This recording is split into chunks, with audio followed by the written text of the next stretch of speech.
Sudah berapa lama buka usaha untuk batu akik? Dari 2014 sampai dengan 2023 sampai sekarang. Untuk harga batu yang ada sama kita, Mulai dari harga ratusan, 300 sampai dengan jutaan, sampai 2.500.000 lah. tingkat peminatnya itu dari mana?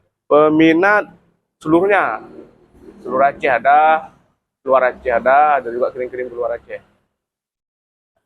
Untuk jenis-jenis batu yang kita sediakan, Jenis Edogres, Kalsedon itu jenis madu dah.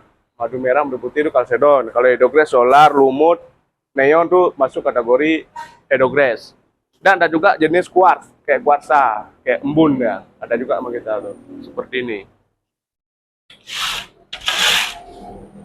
Ah, ini kuarsa nih. itu harganya berapa?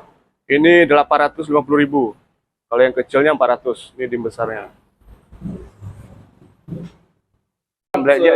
Selain untuk buat cincin, batu ini dibuat apa aja? Ada juga aksesoris, gelang, ada black jet, ini jenis black jet. Nih,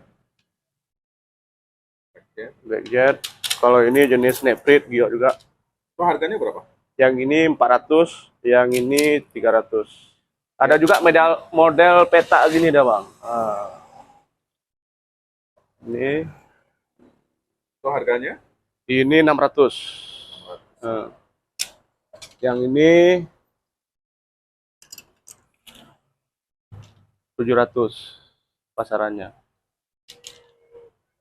Paling banyak diminati ini jenis apa? Jenis neprit jet lah. Neprit jet. Tapi kalau ini kan pasaran dia terjangkau harganya. Kalau ini kan tertentu juga karena harga lumayan tinggi. Kalau pembeli ada dari luar Aceh, dari mancanegara? Ada dari luar Aceh, Sumatera, Pulau Jawa, dan juga mancanegara. Saya ekspor juga nih Bang. Udah sementara belum bang?